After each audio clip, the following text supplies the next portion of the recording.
Surah Al-Fatihah ayat 6 itu kau ucapkan dalam doa. Nah, doamu itu pernyataan dirimu yang sebenar. Ya. Apabila engkau menyatakan tunjukilah kami jalan yang lurus, pengertiannya kau berada di jalan yang sesat saat itu.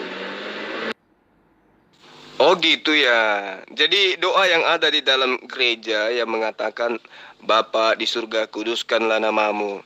Berarti itu artinya namanya Bapa itu tidak kudus ya. Begitu ya? Tidak kudus lalu minta dikuduskan. Begitu ya, Rematon?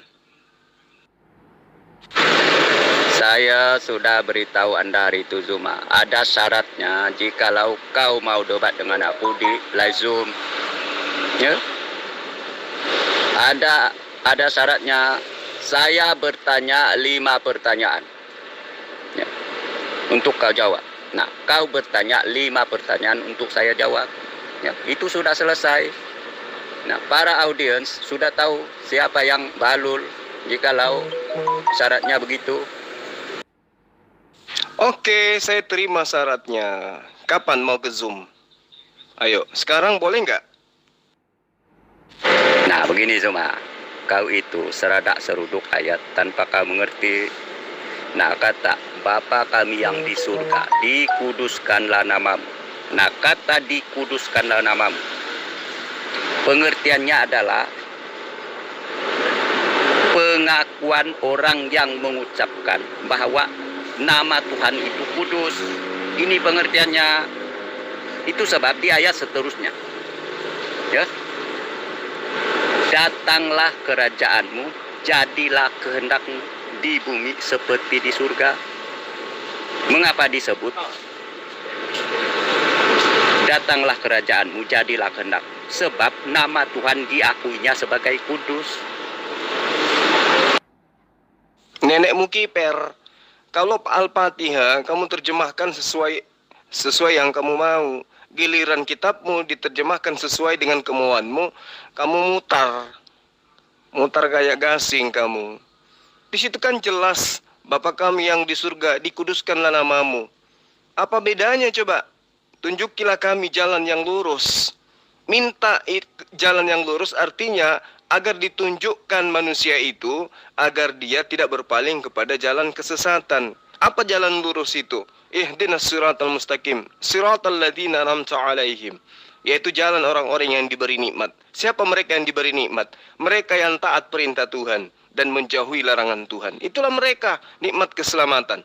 Lah di dalam kitabmu, ya, berikanlah kami pada hari ini makanan, ya, yang cukup. Apa kamu nggak pernah cukup? Setiap hari kau harus minta makan, setiap berdoa pasti minta makan, minta waras, ya, itu lebih penting. Paham? Saya sudah beritahu Jamalia, kata tunjukilah kami jalan yang lurus. Jalan di situ pengertiannya umum, yaitu situasi hidupmu saat itu. Ya? Mengapa saya katakan situasi hidupmu saat itu, pengertian jalan itu? Sebab jalan itu dikaitkan dengan situasi hidup para nabi terdahulu. Ya. Jadi kata jalan di situ bukan pengertian tentang apa yang akan kau lakukan besok, bukan. Melainkan situasi kau saat itu. Yang dalam keadaan sesat itu sebab kau meminta petunjuk jalan lurus. Kamu itu lucu. Ya, manusia minta petunjuk kepada Allah itu wajar. Kenapa wajar? Karena manusia itu cenderung kepada kesesatan. Yesus sudah datang, Musa sudah datang, Abraham sudah datang, Rasulullah Muhammad SAW sudah datang. Apa tujuan kedatangannya? Menunjukkan jalan yang lurus itu. Apa itu? Menyembahnya kepada Allah dan mengakui mereka hanya utusan Allah. Tapi kamu bengkok terus jalannya. Maunya nyembah manusia terus kamu itu. Itulah yang dimaksud jalan yang lurus supaya tidak mudah terpengaruh oleh setan. Setan itu ada 2 golongan. Dari jin dan dari manusia. Nah, dari manusia agar tidak tergoda oleh ajakan untuk menyembah kepada manusia. Itu makanya kami umat Islam itu minta dibimbing, minta petunjuk supaya dilindungi dari godaan setan dan godaan manusia terkutuk. Paham? Nah, di kitab Anda, doa kamu itu di dalam Matius 6, berikanlah kami pada hari ini makanan yang berikanlah kami makanan yang cukup. Apa itu berarti? Bisa saya artikan bahwa kamu itu kelaparan terus tiap hari. Atau kamu itu rakus, udah dikasih makan, minta makan, minta makan, minta makan terus. Setiap berdoa minta makan, nggak malu gitu. Nggak malu sama Tuhan, minta makan terus kayak anak bayi minta permen. Ya, itu kalau kamu menerjemahkan seenak perut Al-Fatihah, saya pun bisa menerjemahkan seenak perut doa kamu itu. Ngerti? Berikanlah kami pada hari ini makanan kami yang secukupnya, dan ampunilah kami. Ya, kalau kamu mau menerjemahkan Al-Fatihah seenak perutmu, saya pun bisa. Apakah itu bisa saya artikan bahwa kamu setiap hari kelaparan, harus minta makan? Harusnya kau minta akal sehat supaya waras. Jangan gila permanen. Oke, jikalau kau mau, kau setuju dengan syarat saya. Nah, hari Sabtu boleh. Ya, syaratnya harus saya memberi pertanyaan 5 yang harus kau jawab. Kemudian kau bertanya 5 pertanyaan yang harus saya jawab. Itu saja sudah selesai. Ya. Jikalau debat ke sana ke sini, di sana ke sini tidak ketemu, ya. Itu tidak menggambarkan kau paham tentang Al-Qur'anmu. Kenapa nggak sekarang saja, Rematos? Sekalian saya kasih kau makan yang cukup. Kirim nomor rekeningmu biar saya kirimkan kamu pembeli beras. Sekarang aja, ya. Mau nggak sekarang? Tak kasih duit 1.000. Jamalia, pertama kau harus mengerti. Surah Al-Fatihah yang kau ucapkan ya setiap kali sholat, mulai ayat 1 sampai ayat 7.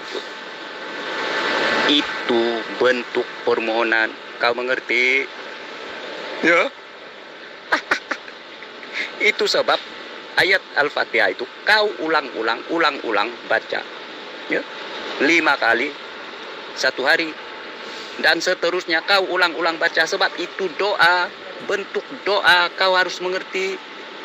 Itu sebabnya saya katakan, kau itu berada dalam kesesatan sampai kau mati. Sebab kau ulang-ulang terus ayat itu. Ya, dan kata jalan di situ jelas-jelas pengertiannya adalah situasi hidupmu saat itu. Ya, kata jalan di situ tidak memberi makna, ya, tidak memberi maksud bahwa apa yang akan kau lakukan esok. Bukan. Rematos, tak usah kamu membahas Al-Fatihah kalau kamu nggak ngerti. Orang minta petunjuk kepada Tuhannya itu wajar. Tunjukilah kami yang jalan yang lurus. Apa jalan lurus itu? Siratal ladzina an'amta 'alaihim. Ya. Orang-orang yang diberi petunjuk jalan keselamatan. Itulah jalan lurus itu. Apa jalan lurus itu? Menyembahnya kepada Allah, menjauhi larangan Allah, dan melindungi diri dari ajakan-ajakan menyembah kepada manusia. Itu minta petunjuk. Karena orang semakin kuat imannya, semakin banyak godaannya. Makanya manusia itu harus selalu minta diberi petunjuk. Nah, di dalam kitabmu, tiap hari, bukan 5 kali sehari, bahkan setiap kau berdoa, 100 kali kau berdoa dalam sehari, 100 kali kau minta makan. Berikanlah kami pada hari ini makanan kami yang secukupnya. Memang kamu itu nggak ada makanan di rumah apa selalu minta makanan? Minta yang lain kek. Minta diwaraskan kek, minta disehatkan. Lah ini minta makan. Benar-benar urusan perut aja terlebih dahulu diutamakan. Ya. Gak usah minta makan, minta rezeki. Nah, rezeki itu dikasih kesehatan, dikasih segala-galanya. Ini minta makanan. Lucu Anda ini. Kata setiap orang digarami dengan api. Nah, api di situ bukan neraka sana. Ya. Api di situ adalah kebenaran firman Tuhan. Tuhan itu saat mengajar umatnya, Dia mengajar dengan firman-Nya. Jadi Tuhan memurnikan seorang manusia dengan firman-Nya yang diibaratkan sebagai api. Ya, emas itu tidak murni jikalau tidak dimasukkan terlebih dahulu ke dalam suhu yang panas. Demikian juga manusia. Manusia itu dimurnikan oleh Tuhan, ya, berdasarkan firman-Nya. Jadi firman itu ibarat api, ya, selain daripada pedang bermata dua. Firman Tuhan, ya, diibaratkan juga sebagai api, ya, yang memurnikan, menggarami seseorang manusia. Asumsi gila kau. Kau sudah mempretelin kitab umat Islam, sekarang kau pretelin lagi kitabmu sendiri. Ini berbicara mengenai neraka, api yang tidak padam. Baca di nomor 48-nya di Markus 9 itu, di mana ulat-ulat bangkai tidak mati dan api tidak padam. Itu di neraka. Karena setiap orang akan digarami dengan api. Di mana? Di neraka. Kamu pelintir semua data di kitab Quran, terjemahannya kamu pelintir, di kitab sendiri dipelintir. Kamu itu cocok jadi ayam saja, nggak usah jadi orang, karena tugasmu hanya menyesatkan. Remason, ya, saya ajak kau nantang ke Zoom, saya jawab silakan sekarang. Hari Sabtu, nanti hari Sabtu kau menghilang lagi. Remason. Ingat ya, di kitabmu ya, semua manusia itu dimasukkan ke dalam api neraka, digarami di dalam. Siap-siap aja. Itu data di kitabmu tuh. Terus yang kedua, kenapa kau diajarkan minta makanan terus ke Tuhan? Takut kali kau lapar. Saya tahu, saya paham benar dengan surah Al-Fatihah ayat 6 itu, ya. Kau meminta petunjuk jalan yang lurus, yaitu bukan jalan orang-orang yang dimurkai oleh si Allahmu, tetapi jalan orang-orang yang diberi nikmat, ya. Yang diberi nikmat maksudnya adalah jalan para nabi terdahulu. Nah, jadi dengan demikian kata jalan di situ bermaksud umum, yaitu hidup, situasi hidupnya para nabi terdahulu. Sedangkan situasi hidupmu sekarang dalam kesesatan, itu sebab kau meminta jalan lurus seperti jalannya para nabi terdahulu. Jadi kata jalan di situ bukan, ya, bukan hal yang akan kau lakukan, bukan, tetapi situasi hidupmu. Ya, kau berada di jalan mana saat ini? Disebabkan kau berada di jalan sesat, maka 5 kali satu hari kau mengucapkan, tunjukilah kami jalan yang lurus. Bagaimana kamu mengatakan kesesatan sementara kami menyembah Allah sama seperti nabi-nabi, termasuk Yesus? Otakmu yang sungsang. Sekarang saya tanya samamu, kenapa kau minta makanan terus tiap hari? Gak malu itu? Berikanlah kami makanan pada hari ini secukupnya. Kenapa harus makanan terus yang diminta? Rakus. Setiap orang memang harus dibaptis dengan Roh Kudus dan api. Api itu adalah terang, ya. Harus berjalan kepada terang. Makanya harus digarami dengan api. Nah, Quranmu, Quran 72, orang bertakwa diangkat, orang bersujud dibiarkan bersujud, ya. Nah, itu kalau menurut iman kalian, kalian semua harus masuk neraka. Dan pengikut Isa diangkat, ya, di neraka diangkat sebagai orang bertakwa. Quran 3 ayat 55. Dan pengikut Muhammad dibiarkan berlutut di neraka. Quran Maryam 72. Ya, pengikut Isa diangkat, berarti kami. Orang bertakwa berarti kami. Lah kamu pengikut Isa. Kamu itu penyembah Isa. Pengikut dan penyembah itu beda. Belajar lagi, ya. Kirain bisa bantu remason, tak taunya sama aja. Sekarang saya tanya samamu, kok kalian itu rakus sekali ya? Kok rakus, mintanya kok makanan terus? Ngapa nggak diajarin minta sehat, minta umur panjang, ya, minta diwaraskan otaknya biar nggak nyembah manusia? Kenapa nggak minta itu? Kenapa harus makanan sih? Takut kali kalian lapar. Aduh, pangeran datang lagi nih. Aduh, pangeran. Masa dibaptis sama api? Mati dong kalau dibaptis sama api. Aduh, gimana sih ini bro? Begini Zuma, doa Bapa kami itu tidak sama dengan surah Al-Fatihah. Sebab apa? Surah Al-Fatihah jelas-jelas memberitahu bahwa si pengucapnya berada dalam kesesatan. Ya, kata tunjukilah kami jalan yang lurus.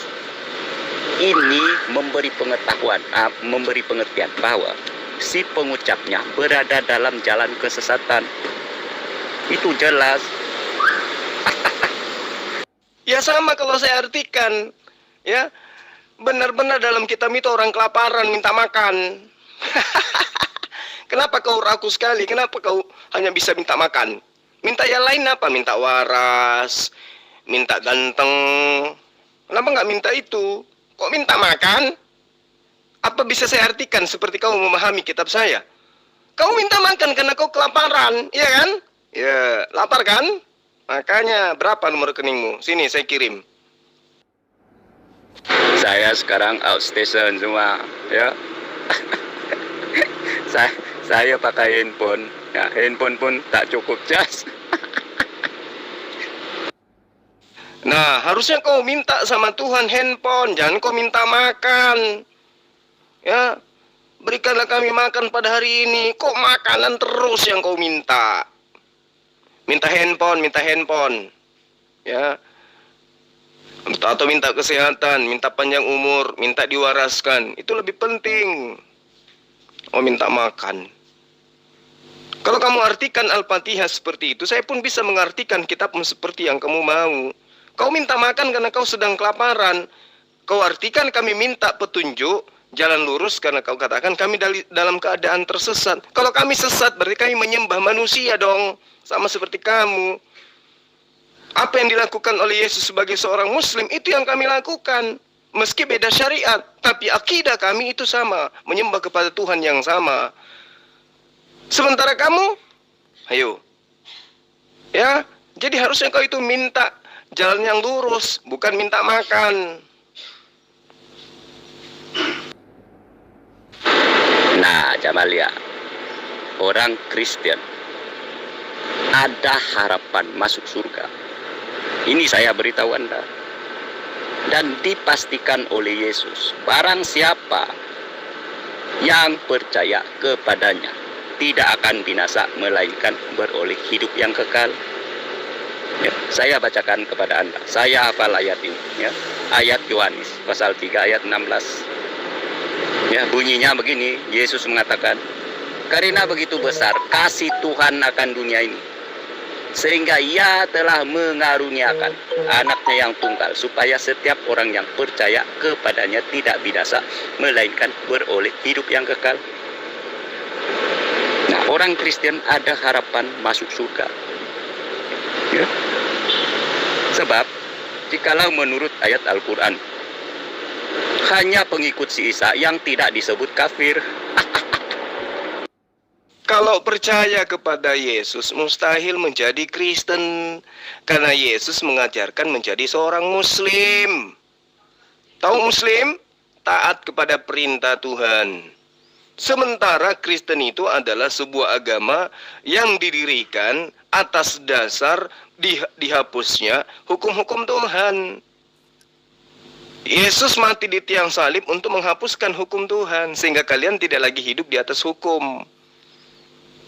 Jadi bagaimana mungkin kamu mau masuk ke surga? Kamu tidak percaya kepada Yesus. Kalau kau percaya kepada Yesus, maka kau akan menjadi seorang Muslim, bukan menjadi orang kafir.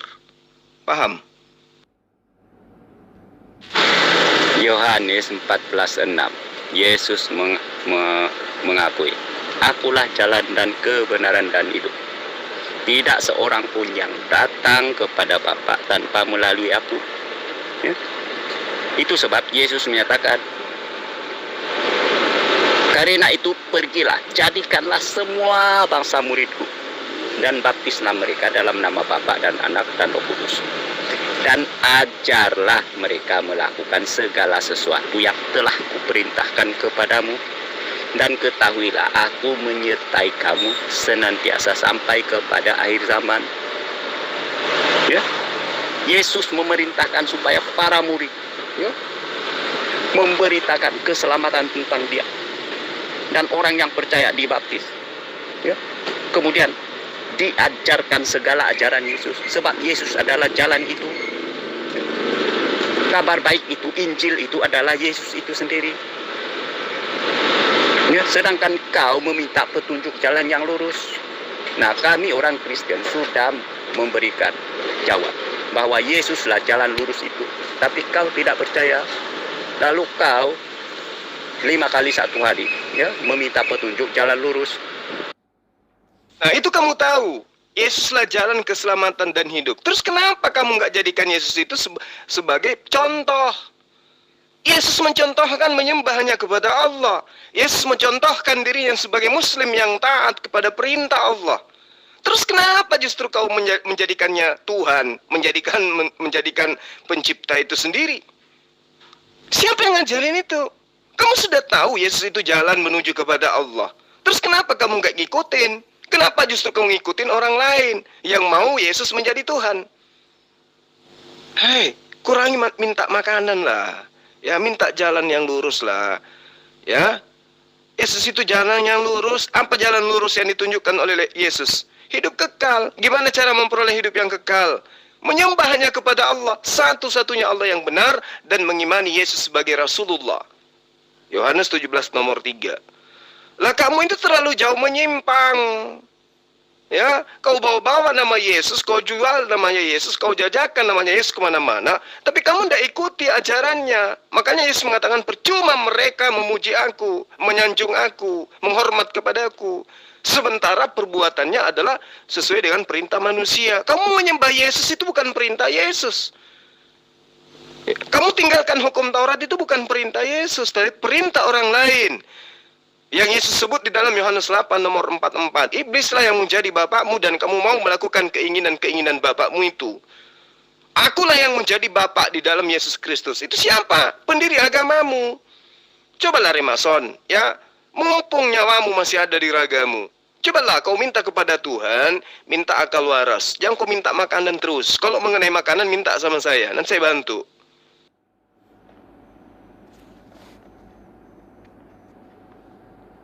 Nah, begini semua, saya ajar Anda ya, kata atau ayat. Berikanlah kami pada hari ini makanan kami yang secukupnya. Nah, ayat ini membawa 2 pengertian. Bagi orang miskin, mengucapkan ayat ini memang memberi pengertian meminta makanan. Ya. Tetapi bagi orang kaya, ya, orang Kristen yang sudah cukup makan, ya, apakah dia meminta makanan yang cukup lagi? Tidak. Jadi ayat ini bagi orang yang sudah ada makanan, memberi peringatan kepadanya bahwa dia jangan tamak, ya. Dia harus mengingati bahwa makanan cukup itu sudah cukup, jangan tamak lagi. Sebab ketamakan manusia, ya, menyebabkan dia korupsi, ya, gila kuasa, gila harta. Nah, ini pengertian ayat itu, peringatannya, berikanlah kami pada hari ini makanan kami yang secukupnya.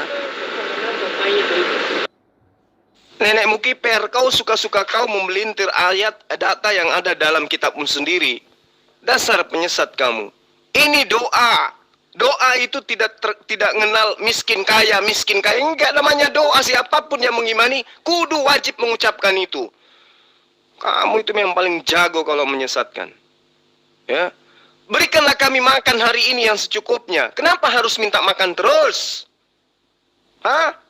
Kenapa nggak minta akal waras saja? Minta kesehatan. Kenapa? Apakah itu saya boleh memaknai sesuai dengan pemahamanmu terhadap terjemahan Al-Fatihah? Bahwa kalian ini setiap hari kelaparan. Tapi memang kalian kelihatan, iya sih. Ya, andaikan mau beli truk itu bisa kalian rebus, kalian makan juga itu. Andaikan itu tank kapal selam di laut itu bisa kalian makan, kalian makan. Untung saja itu tiang listrik nggak bisa direbus. Andaikan bisa, kau juga makan itu. Memang tipikalmu begitu. Dan diajari juga doanya doa minta makan. Itu kalau saya serampangan, saya minta maaf kalau saya serampangan menerjemahkan, mengartikan, menafsirkan kitab yang ada di dalam ayat data yang ada di dalam kitabmu. Sebagaimana kamu juga melakukan hal yang keliru terhadap Al-Fatihah. Minta petunjuk, ya, bukan berarti petunjuk itu tidak ada. Kami sudah ngerti kok. Ini nggak boleh, ini boleh, ini haram, ini halal, ini makruh, ini sunnah, ini wajib. Kita pedomannya itu sudah ada. Coba. Ketika Anda ingin ke Surabaya misalnya, Anda sudah tahu jalannya, sudah tahu alurnya, jalannya itu kayak mana, lakukannya Anda sudah tahu. Tapi Anda masih berdoa kan? Iya kan? Itulah yang maksud daripada Al-Fatihah. Nah, kemudian di Al-Fatihah itu sudah ditunjukkan di sana, yaitu jalan orang-orang yang engkau beri nikmat keselamatan. Berarti jalan lurusnya adalah kami umat Islam minta bimbingan Tuhan agar kami senantiasa dijauhkan dari ronrongan iblis baik berupa manusia maupun jin, agar kami tidak disesatkan, agar kami tidak diselewengkan kepada jalan yang orang-orang yang dimurkai. Kami udah tahu lampu merahnya ada, lampu hijaunya ada, lampu kuningnya ada. Itulah syariat Islam. Yang jadi masalah itu di agamamu. Dengan matinya Yesus yang salib, maka kita dibebaskan dari aturan-aturan, dari memerdekakan dari penghambaan. Nah, ketika aturan Tuhan yang datang kepada Bani Israel kalian hapuskan, kalian tinggalkan, kalian masuk ke dalam aturan apa? Enggak ada. Apa aturannya syarat sah nikah di dalam agamamu? Enggak ada. Apa hukum mewaris di agamamu? Enggak ada. Hukum kekerabatan? Enggak ada. Akhlakul karimah? Enggak ada dalam agamamu. Itulah makanya kamu itu orang terhunyung-hunyung kamu itu. Ya, orang kesasar kamu itu, orang mati akal kau itu. Makanya jangan terlalu banyak minta makan. Kalau kau terlalu banyak minta makan, perutmu itu penuh, otakmu nggak bisa berfungsi. Minta diwaraskan aja dulu, Remason, ya. Ingat hari Sabtu kau janji saya mau masuk ke Zoom, jangan lagi kau kabur-kabur. Saya paham berdasarkan ayat itu sendiri. Ya, tunjukilah kami jalan yang lurus, yaitu bukan jalan ya orang-orang yang engkau murkai, ya, melainkan jalan orang-orang yang engkau telah beri nikmat kepadanya. Maksudnya jalan di situ adalah hidupnya orang itu, ya.